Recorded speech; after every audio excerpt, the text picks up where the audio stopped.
आज हम दो आव्यूहों के गुणनफल को समझाएंगे।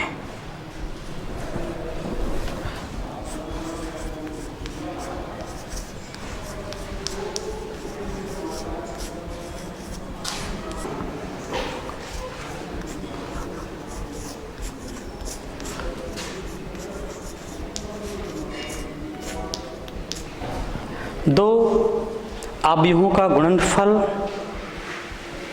मान लीजिए ए और बी दो मैट्रिक्स हैं, तो उनका गुणनफल तभी संभव होगा जब ए में कॉलम की संख्या और बी में रो की संख्या बराबर हो। ये बहुत आवश्यक है। कहने का तात्पर्य ये हुआ कि दो आव्यूहों गुणनफल तभी परिभाषित होगा या गुणनफल तभी संभव होगा जब पहले मैट्रिक्स में कॉलम की संख्या दूसरे मैट्रिक्स में रो की संख्या के बराबर हो।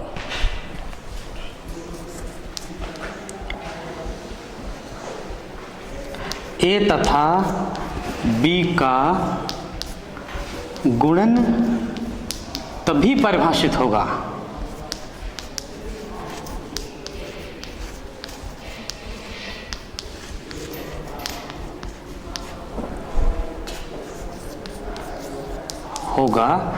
जब ए में कॉलम की संख्या, ए में स्तंभ की संख्या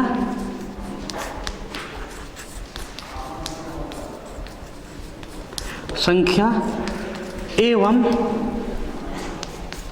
बी में पंक्ति की संख्या समान हो।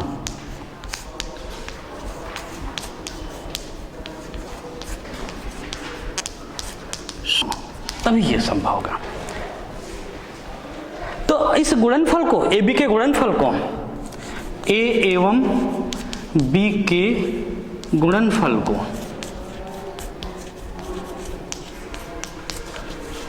को ए बी लिखते हैं। इस प्रकार से ए बी लिखते हैं। यहां पर एक चीज ध्यान देंगे कि इस ए को बी का पूर्व पद कहलाता है।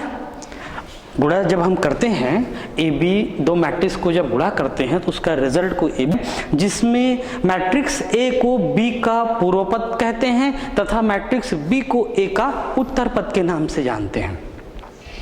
अब मान लीजिए यदि ए का क्रम, यदि एक मैट्रिक्स, ध्यान देंगे इसको, यदि एक मैट्रिक्स ए का क्रम, मान लीजिए ये ए आई जे m क्रॉस n है, कोई एक मैट्रिक्स, इसका क्रम m क्रॉस n, तथा b का क्रम एक b मैट्रिक्स है, मान लीजिए ये मैट्रिक्स b i j, ये मैट्रिक्स है n क्रॉस p। तब हम देखेंगे क्या इन दोनों मैट्रिक्स का गुणन संभव है।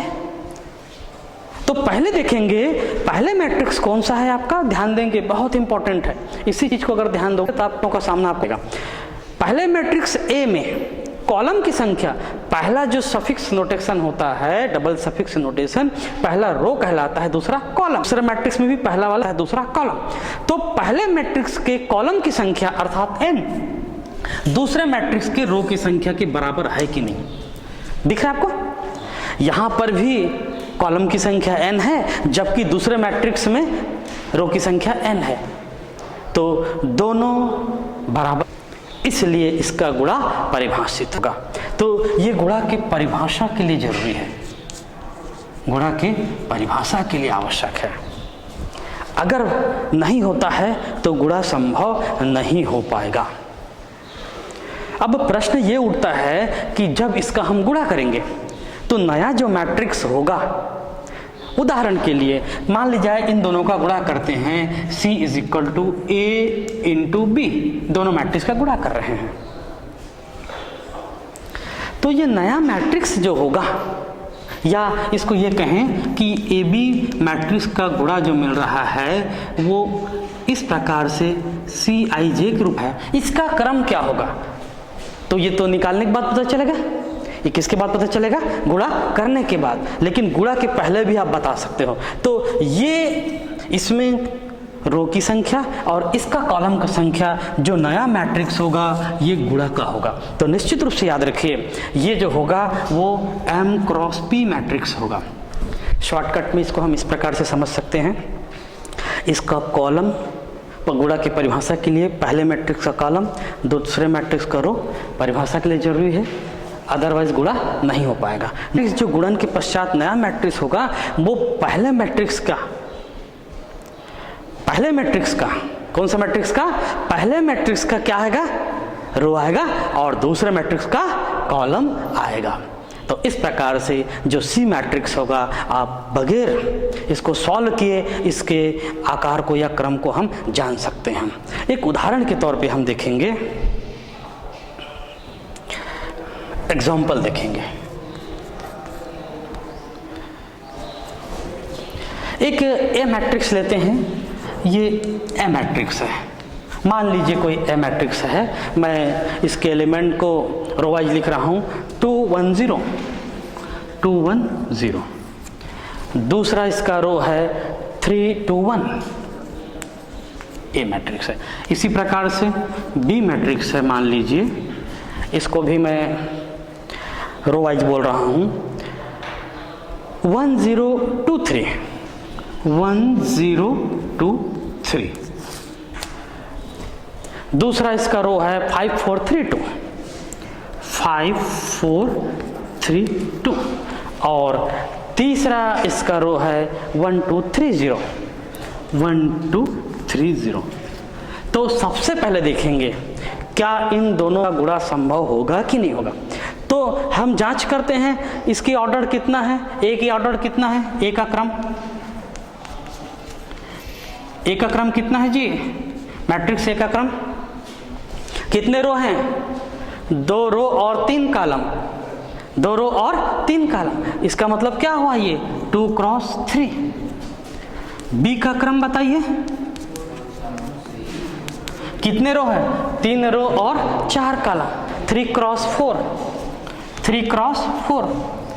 क्या इन दोनों का गुणा संभव है, बिल्कुल सही है। देखिए पहले का कॉलम और दूसरे का रो समान है, ये इसकी परिभाषा के लिए है, ये किसके लिए है, इसके परिभाषा के लिए है। और जो नया मैट्रिक्स बनेगा वो क्या होगा, 2 क्रॉस 4 का बनेगा, इसी से पता चल जाता है। अभी हम इसको वेरीफाई करेंगे, गुणा संभव है क्योंकि पहले मैट्रिक्स का कॉलम और दूसरे मैट्रिक्स का रो समान है, इसलिए गुणा संभव है। और नया जो मैट्रिक्स बनेगा दोनों का गुणा का, वो 2 क्रॉस किसका होगा, 4 का होगा।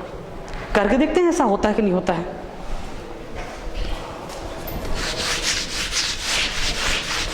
एक बार गुणा को आप अच्छिए, बाकी पूरे एप्लीकेशन इसी के आधारित हैं, आगे के जितने वो पूरे एप्लीकेशन गुणा से संबंधित है लगभग, इसलिए गुणा का अभ्यास अति आवश्यक है। अब यहां देखते हैं गुणा को a इंटू बी लिख देते हैं, ठीक है। देखिए सबसे पहले क्रम में उसी मैट्रिक्स को लिखोगे जिस क्रम से आप गुणा करना चाहते हो। तो ए मैट्रिक्स का वैल्यू कितना है, बोलिए 2 1 0 3 2 1 इंटू बी मैट्रिक्स 1 0 2 3 और 5 4 3 2 1 2 3 0।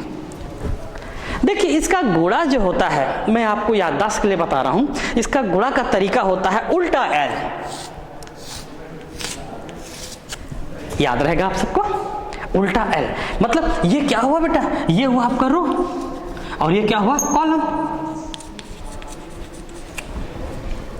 भाई ये किसका निर्माण कर रहे, रो और ये कॉलम। और हम जानते हैं रो में किसके अवयव होते हैं, कॉलम के। भाई रो का निर्माण किसका करते हैं, कॉलम के अवयव, और का निर्माण किसके करते हैं, रो के अवयव। इसीलिए यहां पर आया है, हम गुणा करते हैं रो कॉलम। कैसे गुणा करते हैं, रो कॉलम, लेकिन कॉलम के अवयव रो का निर्माण करते हैं, इसलिए पहले का कॉलम, पहले मैट्रिक्स का कॉलम, और रो के अवयव कॉलम का निर्माण करते हैं, इसलिए दूसरे मैट्रिक्स का रो। क्लियर हो गया बात। इसीलिए जब गुणा को परिभाषित करने के पहले ये बात जानना बहुत जरूरी है। उल्टा एल चलेंगे। देखिए ये पहला जो होगा, पहला रो पहले कॉलम के साथ उल्टा एल चल रहा है, ये 1 1 का निर्माण करेगा। ये किसका निर्माण करेगा? 1 1 का। उसके पश्चात पहला रो दूसरे कॉलम ये 1 2 का निर्माण करेगा एलिमेंट। फिर पहला रो तीसरे कॉलम 1 3 का निर्माण करेगा। उसके पश्चात पहला रो चौथे कॉलम 1 4 का निर्माण करेगा। समझ में आ गया? अब इसको गुणा कैसे करते हैं? संगत अवयव को गुणा कर देते हैं। जैसे लिखेंगे, ये देखिए इस प्रकार से चलेगा। एक बार मैं चिन्ह बना दे रहा हूं, उल्टा एल। संगत अवयव मतलब इसका इसके साथ गुणा, 2 × 1, फिर प्लस इनके साथ गुणा इसके साथ। ठीक है, पहला हम चल रहे हैं 1 × 5 प्लस 0 × 1। समझ आया कि नहीं आया? आ गया ना? देखिए बहुत ध्यान दीजिए, उल्टा एल चलना है, इसका रो इसका कॉलम। संगत में मतलब पहला पहले के साथ। अब A1 ऐसा मत संगत समझिए, इसका इसके साथ गुणा धन इसका इसके साथ गुणा धन इसका इसके साथ गुणा, बस इसी स्टेप को समझना है। उसी प्रकार से इसमें चलेगा, उसी प्रकार से इसमें चलेगा, उसी प्रकार से इसमें चलेगा। ठीक है, ये हुआ आपका पहला हुआ। दूसरा में क्या हो गया? इनका इनके साथ दूसरे कॉलम के साथ होगा। चलिए दूसरे कॉलम के साथ करते हैं, तो 2 × 0 प्लस 1 × 4 प्लस 0 × 2। ठीक है, फिर देखिए इनका इनके साथ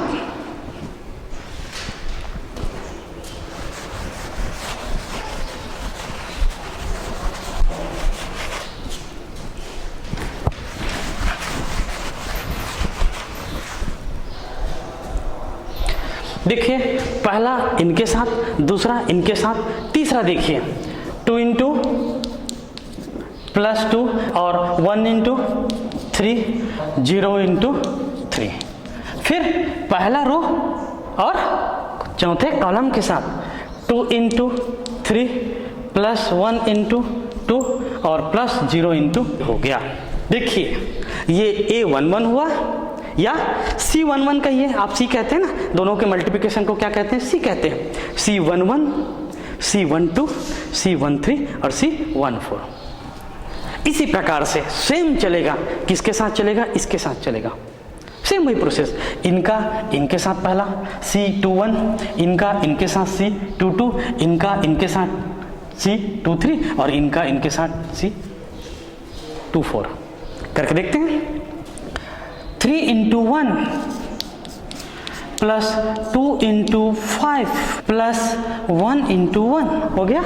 फिर इनका दूसरे कॉलम के साथ 3 × 0 प्लस 2 × 4 प्लस 1 × 2। फिर इनका तीसरे कॉलम के साथ 3 × 2 प्लस 2 × 3 प्लस 1 × 3। देखिए 3 × 2, 2 × 3 प्लस 1 × 3। फिर इनका चौथे कॉलम के साथ 3 × 3 प्लस 2 × 2 प्लस 1 × 0। समझ में आ गया कि एक बार और रिपीट करें? बस यही आपको समझना है। एक बार और देख लीजिए। उल्टे एल में चलते हैं। परिभाषा आपको समझ में आ गया? उल्टे एल में पहला रो का पहले कॉलम के साथ C11 बनेगा। मैं चाहूं तो यहां पर लिख दूं, ये क्या बना? C11। ठीक है, पहला रो का दूसरे कॉलम के साथ C12 बना, पहला रो का तीसरे कॉलम के साथ C13 बना और पहला रो का चौथे कॉलम के साथ C14 बना। बस इसी प्रकार से पहला रो का पहले दूसरे रो का किसके साथ? दूसरे रो का पहले कॉलम के साथ ये बना C21 बना, दूसरे रो का दूसरे कॉलम के साथ C22 बना, दूसरे रो का तीसरे कॉलम के साथ C2 और दूसरे रो का तीसरे कॉलम के साथ C3 बना। क्लियर हो गया? बस इसको हल कर लेना है। 2 5 plus 0, 2 plus 4 plus 0, 4 plus 3 plus 0, 6 plus 2 plus 0। Similarly second step 3 plus 10 plus 1, 0 plus 8, 0 plus 8 plus 2, कहीं पर मिस्टेक होंगे तुरंत बता देंगे ना। 6 प्लस 6 प्लस 3, बातें नहीं। 9 प्लस 4 प्लस 0। समझ में आ गया? इस प्रकार से कैलकुलेशन कर लेंगे इसको। इसको हल करते हैं, कितना मिला ये 7, ये कितना मिला, ये कितना मिला 6। इसमें एक बार चेक कर लेते हैं ना, इसमें कुछ मिस्टेक दिख रहा है। हाँ वेरी गुड, ये 0, ठीक है। कितने मिलेंगे आपको 4, और कितने मिलेंगे 7, मिलेंगे 8, यहाँ पर कितने मिलेंगे 14, यहाँ पर कितने मिलेंगे 10, यहाँ पर कितने मिलेंगे 15, और यहाँ पर कितने मिलेंगे 13। इस प्रकार से ये जो मिलेगा, मैंने पहले ही बताया था 2 क्रॉस 4 का मिलेगा, आप देख रहे हैं 2 क्रॉस 4 का मिला। तो वेरिफिकेशन हो गया, वेरिफिकेशन हो गया। तो एक बार आप दो आव्यूहों का गुणनफल को बड़ी सावधानी पूर्वक समझ के अगर हल करेंगे तो आगे कोई आपको दिक्कत नहीं आएगी। फिर आते हैं कि इस आव्यूह का जो गुणनफल है वो किन किन नियमों का पालन करता है। बहुत ही विशेष गुणधर्म का अध्ययन करेंगे और हम देखेंगे कि क्या आव्यूह का गुणधर्म क्रम विनिमय नियम का पालन करता है कि नहीं करता है, और करता है तो किन दशाओं में करता है, इसका विस्तार से हम चर्चा करेंगे। आव्यूह जो है क्रम विनिमय नियम का पालन करता है, किन करता है या नहीं करता है, इसका हम चर्चा बड़े विस्तार से करेंगे। आव्यूह के गुणधर्म, आव्यूह के गुणनफल के गुणधर्म।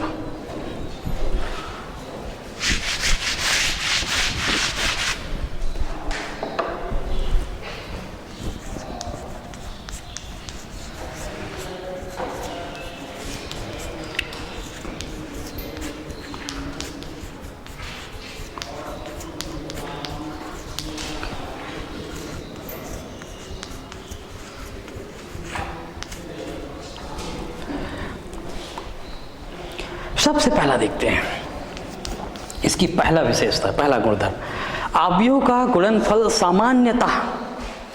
सामान्यतः जनरली क्रम विनिमय नियम का पालन नहीं करता है, विशेष दशाओं में बस करता है, उसकी भी चर्चा करेंगे। आव्यूहों का गुणधर्म के गुणनफल, आव्यूहों के गुणनफल सामान्यतः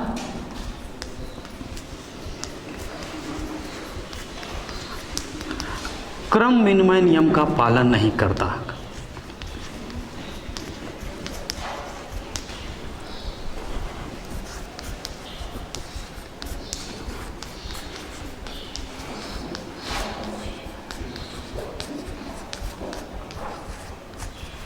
सामान्यतः क्रम विनिमय नियम का पालन नहीं करता। यहां पर एक सामान्यतः शब्द प्रयोग हुआ है, इसका बड़ा इंपॉर्टेंस है। देखिए कैसे नहीं करता है, किन किन दशाओं में दिखते हैं। अभी मैंने कहा कि दो आव्यूहों का गुणनफल तभी परिभाषित होता है जब पहले आव्यूह में कॉलम की संख्या दूसरे आव्यूह में रो की संख्या के बराबर हो। तो यदि ए बी परिभाषित है तो जरूरी नहीं है बी ए परिभाषित हो। क्रम विनिमय नियम का मतलब होता है ए इंटू बी बराबर बी इंटू ए। तो यदि a इंटू बी परिभाषित है तो आवश्यक नहीं है कि b इंटू ए भी परिभाषित हो गुणा के लिए, और जब गुणा के लिए परिभाषित नहीं होगा तो आप इसके गुणा को निकाल पाएंगे क्या? नहीं निकाल पाएंगे। एग्जाम्पल इसको मैं लिख देता हूं कि ए बी परिभाषित हो तो नहीं कि बी ए परिभाषित हो। शॉर्टकट में ए बी का गुणन परिभाषित हो, गुणन परिभाषित हो परंतु आवश्यक नहीं, परंतु आवश्यक नहीं। BA का गुणन परिभाषित हो।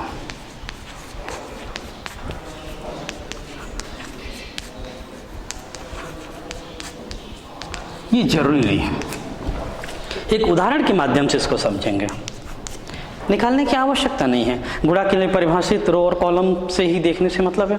यदि ए का क्रम, यदि ए मैट्रिक्स है, मान लो AIJ है, कुछ समय के लिए सोचिए, इसका क्रम 4x4 है, मान लेते हैं, और B मैट्रिक्स जिसका अवयव है BIJ, इसका क्रम 4x3 है।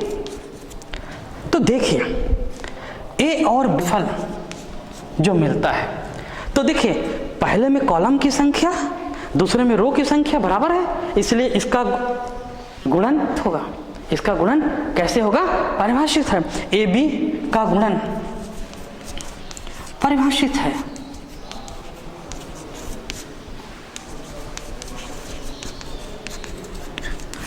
जब गुणन परिभाषित है तब इसकी गुणन की गणना आप कर सकते हैं और देखते हैं कि BA करके देखते हैं। तो इसको पहले लीजिए, इसमें कॉलम की संख्या कितना हुआ? 3, और इसमें रो की संख्या कितना हुआ? 4। तो समान है क्या? नहीं है। यही बात हम कह रहे थे, BA का गुणन परिभाषित नहीं है, गुणन परिभाषित नहीं है। इसलिए क्रम विनिमय नियम का क्या हुआ? पालन नहीं किया। AB does not equal to BA। देख रहे हैं ना, AB निकाल पा रहे हैं लेकिन BA निकाल पा रहे हैं क्या? नहीं निकाल पा रहे हैं, इसलिए क्रम विनिमय नियम का पालन नहीं करता है। दूसरा केस देखिए इसी का, क्रम विनिमय नियम पर आधारित दूसरा क्या प्रॉब्लम हो सकता है। इसका जस्ट मान लेते हैं कि इसे AB परिभाषित है और BA भी परिभाषित है। देखिए ध्यान दीजिए, पहले केस में क्या हुआ था? AB परिभाषित लेकिन BA परिभाषित। मान लेते हैं ऐसी परिस्थिति आता है, AB और BA दोनों का गुणन परिभाषित हो, तो रिजल्ट, तो उसका गुणनफल जरूरी नहीं है कि दोनों का क्रम बराबर हो, दोनों का क्रम बराबर हो सकता है AB का क्रम कुछ और मिले और BA का कुछ क्रम और मिले। तो ऐसी स्थिति में भी क्या क्रम विनिमय नियम का पालन हो पाएगा? नहीं हो पाएगा। ऐसी स्थिति में भी क्रम विनिमय नियम का पालन नहीं हो। इसके गुण धर्म के अंतर्गत हम देख रहे हैं कि यदि AB और BA दोनों का गुणन परिभाषित हो और उसका दोनों का वैल्यू निकाले, तो जरूरी नहीं कि दोनों का क्रम बराबर मिले। AB और BA का क्रम अलग अलग हो सकता है। जैसे कि एग्जाम्पल में देखें, ये A मैट्रिक्स है जिसका क्रम, A मैट्रिक्स है जिसका क्रम मान लिया जाए 5x4 है, 5x4 है, और दूसरा कोई B मैट्रिक्स है BIJ है। पहला का क्रम कितना है? 5 और 4 का है, दूसरा का क्रम 4 और 5 का है मान लीजिए। तो देखते हैं AB जो मिलेगा C, इसका क्रम क्या मिलेगा? दोनों में देखो परिभाषित है, क्रम इसका रो परिभाषित है, और नया मिलेगा क्या मिलेगा? 5x5 का मिलेगा। C मैट्रिक्स इसका मिलेगा 5x5 का मिलेगा, परिभाषित भी हुआ, वैल्यू भी निकला। इसी प्रकार से BA निकाल, मान लो मिलता है CIJ मिलता है। क्या BA परिभाषित है? बिल्कुल परिभाषित है। इसका कॉलम और इसका रो परिभाषित है, और निकलेगा क्या निकलेगा? 4x4 का निकलेगा। देखिए पहले केस में क्या हुआ था? इसका परिभाषित था, इसका नहीं था। इसमें दोनों का परिभाषित है लेकिन दोनों का क्रम कैसे मिल रहा है? अलग अलग हो रहा है, और क्रम अलग अलग हो रहा है तो क्रम विनिमय नियम का पालन किया क्या? नहीं किया। तो हम यहां देखते हैं AB does not equal to BA। अब तीसरे केस में देखते हैं, मान लो दोनों का गुणन परिभाषित भी होता है, दोनों का क्रम भी बराबर मिले, तो आवश्यक नहीं है कि दोनों का मान आपको बराबर मिले। तीसरे में देखते हैं, ये बी केस, इसमें सी केस पर चर्चा करते हैं।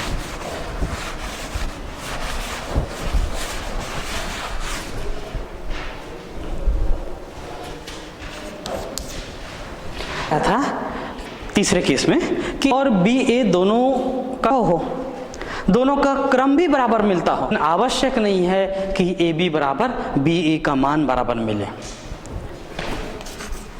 ए बी एवं बी ए का गुणन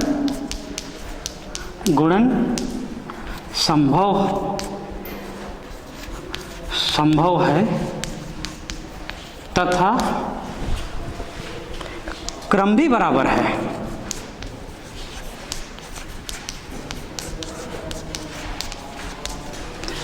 तब आवश्यक नहीं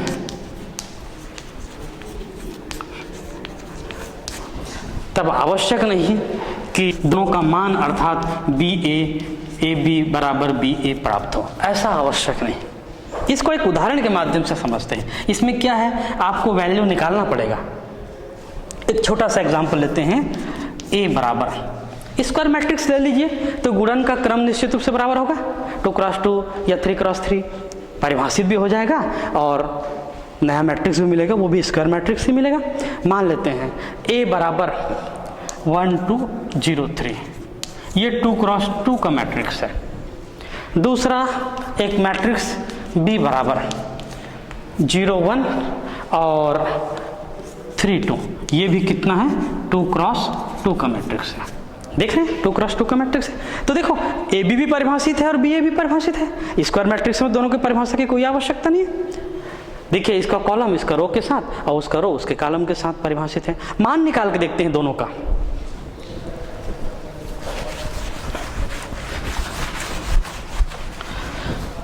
दोनों का मान निकाल कर देखते हैं। ए बी निकालते हैं। देखिए इसका गुणा कैसे होगा, ए का 1 2 0 3, बी मैट्रिक्स को लिख दीजिए 0 1 3 2। उल्टे एल आकार का 1 इंटू 0 0, 2 इंटू 3 6, फिर 1 इंटू 1 1 और 2 इंटू 2 4, डायरेक्ट कर रहा हूँ। फिर 0 इंटू 0 0, 3 इंटू 3 9, फिर 1 इंटू 0 0 और 3 इंटू 6। तो ये आपको मिला 6 5 9 6। ये ए बी मैट्रिक्स प्राप्त हुआ। प्रकार से निकाल के देखते हैं, बी ए निकाल के देखते हैं, पता चल जाएगा। बी है तो बी के मान को पहले लिखेंगे 0 3 1 2 और ए मैट्रिक्स आपका 1 2 0 3। 0 into 1 0, 1 into 0 0, 0 into 2 0, 1 into 3 3, 3 into 1 3, 2 into 0 0, 3 into 2 6 और 2 इंटू 3 6। इस प्रकार से हम देखते हैं ये मिला आपको 0 3 3 12। ए बी का मान क्या मिला, मैट्रिक्स 6 5 9 6। बी का मान क्या मिला 0 3 3 12। तो गुणन परिभाषित भी हुआ, क्रम बराबर भी मिले, लेकिन मान इसके अलग अलग होने की वजह से हमको रिजल्ट क्या मिला, A B does not equal to B A. इसीलिए मैंने एक शब्द लिखा था कि सामान्यतः ये क्रम विनिमय नियम का पालन नहीं है। ऐसे कि ये हमेशा क्रम विनिमय नियम का पालन नहीं करे, एक विशेष दशा में ये क्रम विनिमय नियम का पालन करता है, उस दशा का भी हम चर्चा कर लेते हैं। जैसे विशेष दशा में क्रम विनिमय नियम का पालन करता है। ए बी बराबर बी ए होता है। वो विशेष दशा कैसा होगा, मान लेते हैं कि ए एक स्क्वायर मैट्रिक्स है, और बी भी उसी क्रम का स्क्वायर मैट्रिक्स है, तब A into I is equal to A into I is equal to I into A बराबर A मिलता है। तो देख रहे हैं क्रम विनिमय नियम का पालन कर रहा है, मतलब A की जगह A है और B जो है I है, उसी क्रम का स्क्वायर मैट्रिक्स, जिस क्रम का A है स्क्वायर मैट्रिक्स, उसी क्रम का B एक आइडेंटिटी मैट्रिक्स है, तब ए आई इंटू आई ए बराबर ए होता है, क्रम विनिमय नियम का पालन करता है। यह है जब इन्वर्स एक मैट्रिक्स है उसका इन्वर्स निकालते हैं ऐसा, और ए इन्वर्स इंटू ये आई होता है, तो देख रहे हैं यहाँ पर भी एक क्रम विनिमय नियम का पालन कर रहा है। तो ये विशेष दशाओं में अवयवों का गुणनफल क्रम विनिमय नियम का पालन करता है, सामान्य दशाओं में वो क्रम विनिमय नियम का पालन नहीं करता है। तो इस प्रकार से हम ये क्रम विनिमय नियम के गुणधर्म की हम चर्चा करते हैं। आगे हम देखेंगे सहचार्य नियम की चर्चा देखेंगे।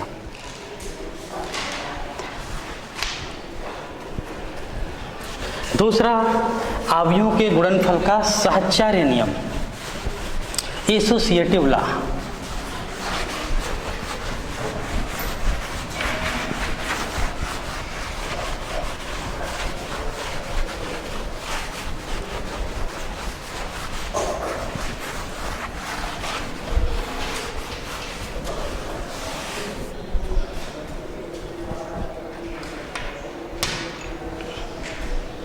एसोसिएटिव लॉ,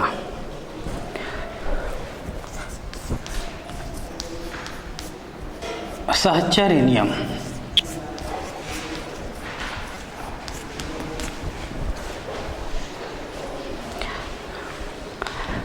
ABC, देखिए सहचार्य नियम के लिए हम 3 लेते हैं। अब तीनों का गुणनफल परिभाषित होना चाहिए, तभी यह सहचार्य नियम का पालन करेगा। तो मान लेते हैं A, B एवं C का क्रमशः, देखिए पहले का मान लीजिए ये n क्रॉस n है, m क्रॉस n है, दूसरे का n क्रॉस p है, n क्रॉस क्या है, p है, और तीसरे का p क्रॉस q है। तो देख रहे हैं इसका कॉलम इसका रो गुणा संभव है, इसका कॉलम इसका रो गुणा संभव है, तो इसका गुणा कैसे है, संभव है। तब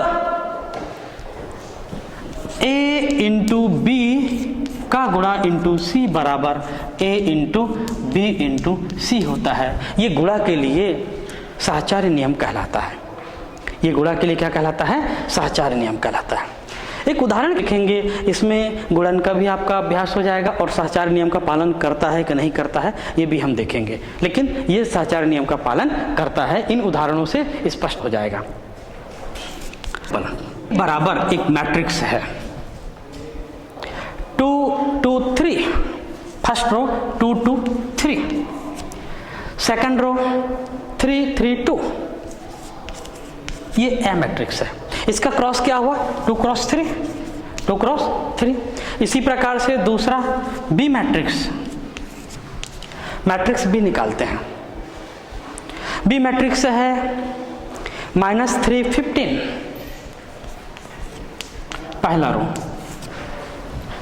दूसरा रो है 1 -4 और तीसरा रो है 2 1। ये कौन सा क्रॉस है, 3 क्रॉस 2, इसका क्रम है 3 क्रॉस 2। और तीसरा मैट्रिक्स मान लिया जाए आपके पास, ये है फर्स्ट रो 2 3 4, सेकंड रो -1 2 3 -3। इसका ऑर्डर कितना है, 2 क्रॉस 3। तो अब देखते हैं ए का गुणा भी परिभाषित है, बी गुणा भी परिभाषित है, इसमें हम सहचार्य नियम को देखेंगे। तो सहचार्य नियम में क्या करना पड़ेगा, पहले हम देखते हैं इसका बायां पक्ष का।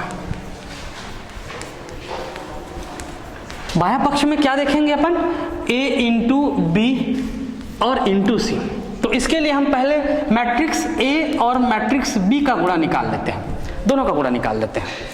मैट्रिक्स ए को लिख देते हैं, गुणा तो संभव ही है, 2 2 3 2 इंटू मैट्रिक्स बी, बी को लिख दीजिए -3 1 2 और 15 -4 1। इस प्रकार से दोनों मैट्रिक्स को लिख दिए। इसका गुणा देखते हैं उल्टे एल क्रम से, इसका गुणा उल्टे एल क्रम से। तो चलिए पहले रो का पहले कॉलम के साथ, पहले रो का पहले कॉलम के साथ, तो कितना होगा -6 +2 +6। फिर पहले रो का दूसरे कॉलम के साथ 30 -8 +3। समझ में आ गया? ठीक है, पश्चात देखते हैं इसी प्रकार से क्या होगा दूसरे के साथ। किसके साथ? दूसरे के साथ। सॉरी, इसमें ये 5 है, 15 हो गया है, 5 है। तो कितने हो जाएंगे इसके साथ? इसका 10 -8 +3, 10 -8 +3। ठीक है, फिर देखिए इसका इनके साथ, इसका दूसरा रो पहले कॉलम के साथ -9 +3 +4। फिर दूसरे रो का दूसरे कॉलम के साथ 15 -12 +2। ये कितना मिला आपको? 2।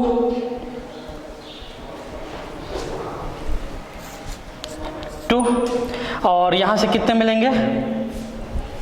5।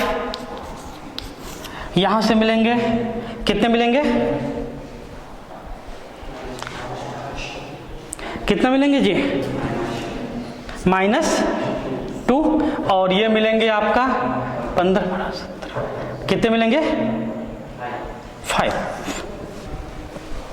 2 5 -2 5 प्राप्त हुए a इंटू बी। लेकिन हमारा काम क्या है? हमारा काम है a into b into c. तो अब क्या करेंगे? पुनः हम a इंटू बी हमने निकाल लिया, इंटू सी निकालेंगे। तो a इंटू बी कितना मान निकाला है? 2 5 -2 5। और सी मैट्रिक्स का मान आप यहां से रख दीजिए 3 2 3 4 -1 2 -3। इसका भी गुणा संभव है। इसमें कॉलम की संख्या इसमें रो की संख्या के बराबर है, उल्टे एल को दर्शा रहे हैं। चलिए इसको गुणा को लिखते हैं। 2 × 2 4, 5 × -1 -5, पुनः 6 और +10, फिर अंतिम 8 और -15। इसी प्रकार से दूसरा रो पहले कॉलम के साथ -4 -5, पुनः दूसरा रो दूसरे कॉलम के साथ -6 10, दूसरे रो तीसरे कॉलम के साथ -8 और -15। इसका वैल्यू कितना निकलेगा? -1, यहां कितना निकलेगा? 16, यहां मिलेगा -7, यहां कितना मिला? -9, और यहां मिला +4, और यहां मिला -23। तो अभी आपने क्या निकाला है? अभी आपने एक पक्ष निकाल लिया है, समीकरण नंबर 1 का है a इंटू बी इंटू सी आपने निकाला है, समीकरण नंबर 1। इसी प्रकार से हम दूसरा समीकरण पर विचार करते हैं।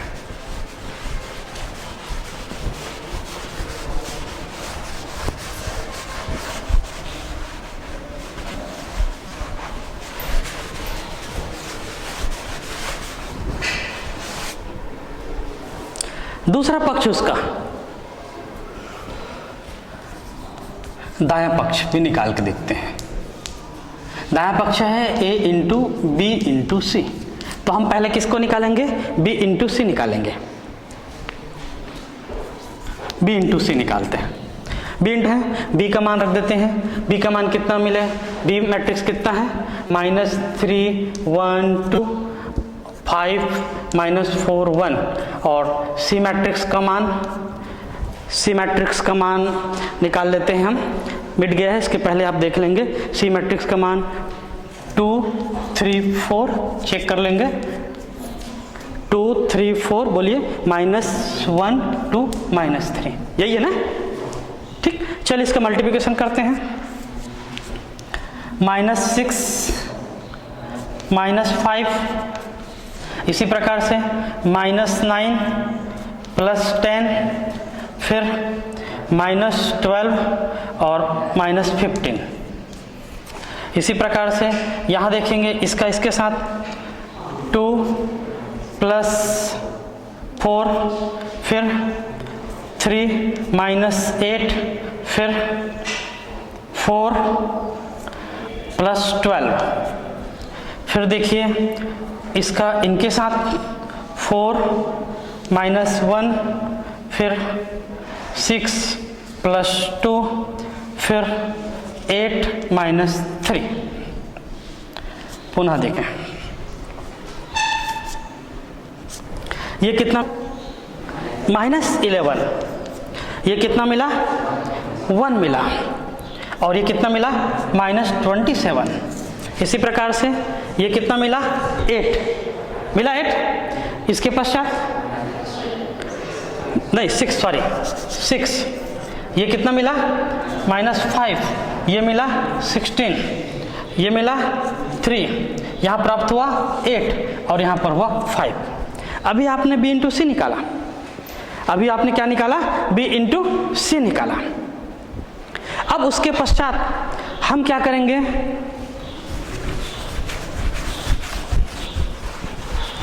ये समीकरण एक को रखे रहते हैं, a into b into c, तो a का मान को रख देते हैं a इंटू बी इंटू सी।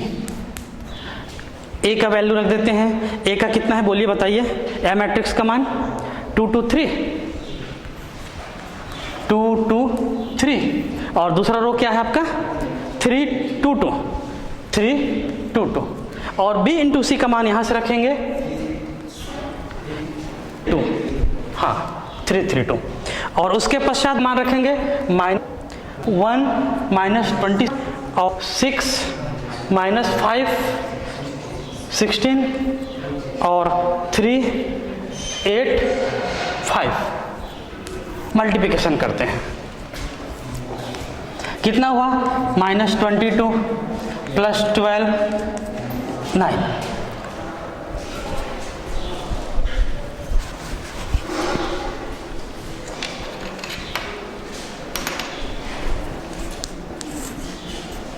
-22 + 12 + 9, दूसरा के साथ 2 -10 + 24, और अंतिम के साथ -54 + 32 और +15।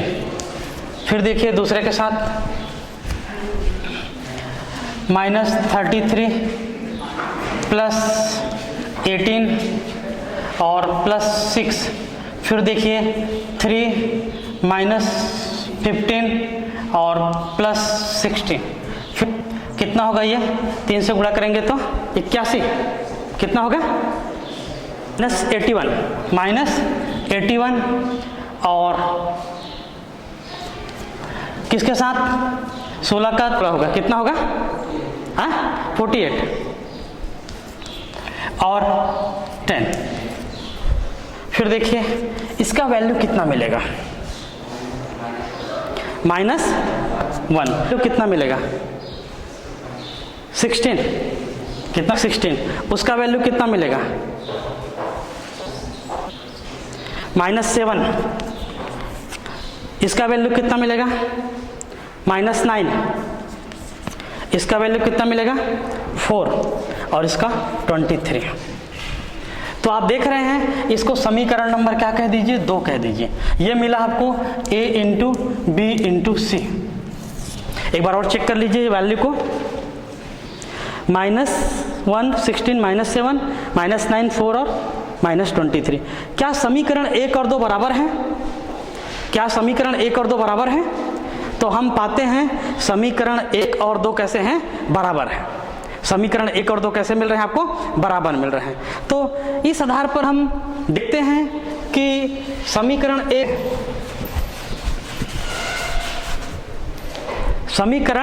1 और 2 से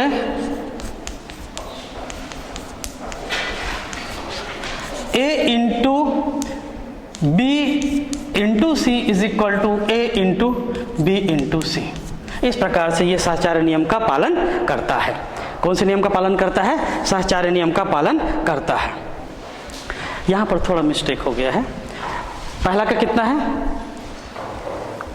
24 32 11 15 और 81 48 और 10, यहाँ पर 32 है, सॉरी यहाँ पर 32, तभी 23 आएगा। इस प्रकार से हम देखते हैं कि मैक्रोन धर्म जो है वो सहचार्य नियम का पालन करता है। तो आज के इस वीडियो लेक्चर में को यही समाप्त करते हैं। धन्यवाद। कल इसके आगे के टॉपिक